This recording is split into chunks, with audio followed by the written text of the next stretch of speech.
X-Men Red number 7 and number 8 by Tom Taylor and Carmen Carnero. The X-Men brace for an attack on Atlantis. Namor calls for an evacuation, but Jean and Jinnel work behind the scenes to help. They defeat a mind-controlled teen abomination as Storm short-circuits the nanites in his brain. Meanwhile, the equally brainwashed British ambassador begins aimlessly shooting into the airplane at the X-Men below. Trinary is hit and loses control of the Sentinel as it crashes into the plane. Luckily, she's able to keep it together and uses it to fly the wrecked plane back to the ground. When they land, they're able to get Marbury's phone from the cargo hold, and Jean later plays a message for the media to prove Cassandra Nova is poisoning everyone's mind to hate mutants more than usual. With time of the essence, she uses Forge to release the swarms of nanites into the cities. Using the nanite that found its way into Storm's head, Trinary puts on Cerebro and can tell the robots are barreling towards every major city. Since Gabby doesn't feel pain, they decide to put her in the Cerebro chair and link minds.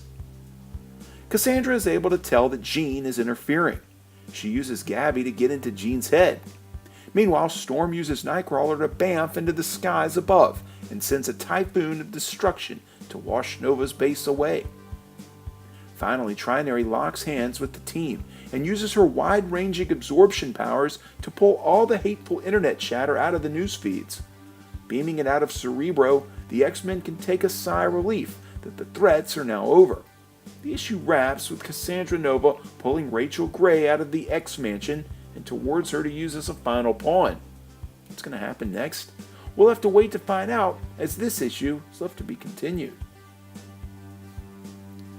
Okay, so at this point, the 7th and 8th issue of X-Men Red is the 7th and 8th part of a meandering and boring story arc. Look, I get the vibe that it's more or less cobbled together as it goes along, and where it ends up will be anybody's guess.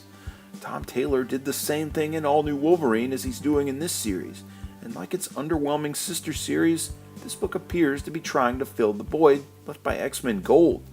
Another book that couldn't end fast enough. I guess we'll stumble along until something interesting happens. When that will be, though, still looks to be determined. I give these 2 issues a 5 out of 10.